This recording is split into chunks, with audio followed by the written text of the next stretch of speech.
नमस्कार।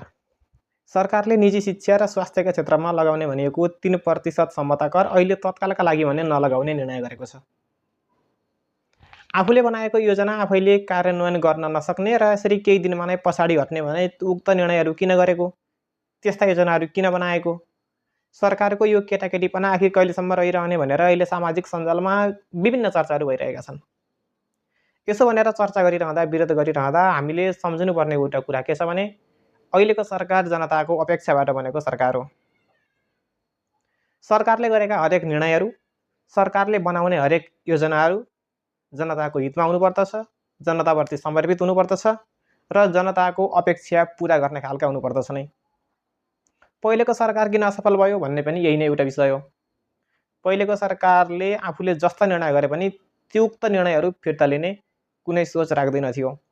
चाहे निर्णयहरू सही हुन् या गलत हुन्, आफूले बनाएका योजनाहरू जसरी पनि कार्यान्वयन गर्नुपर्ने पहिलाको सरकारको मान्यता थियो। तर अहिलेको सरकारलाई त्यो छुट छैन। यदि सरकारले बनाएका कुनै योजनाहरूलाई जनताले स्वीकार गर्दैनन्, जनताहरू सन्तुष्ट हुँदैनन् भने सरकारले उक्त योजनाहरू फिर्ता लिने अथवा कार्यान्वयन नगर्ने सामर्थ्य पनि राख्नुपर्दछ नै। यहाँ सर्वेसर्वा कोही पनि छैन। प्रत्येक निर्णयहरू गर्दा गल्ती हुन सक्छन्, कमजोरी हुन सक्छन्। योजना बनाउँदै गर्दा कतिपय गल्ती कमजोरीहरू हुन सक्छन्, तर त्यस्ता गल्ती र कमजोरीलाई सुधार गरेर, परिमार्जन गरेर, परिष्कृत गरेर अहिलेको सरकार अगाडि बढ्न खोजेको देखिन्छ, जुन एकदमै स्वागत योग्य पनि रहेको छ। त्यस्तै अन्य क्षेत्रमा पनि विभिन्न करका कुराहरू आइरहेका छन्। जस्तै शेयर मार्केटकै कुरा गर्ने हो भने पनि क्यापिटल गेन ट्याक्सलाई ह्वात्तै बढाइएको छ। यस विषयमा पनि सामाजिक सञ्जालमा विभिन्न चर्चाहरू भइरहेका छन्। अब यो कर बढाउनु उपयुक्त हो या अनुपयुक्त हो?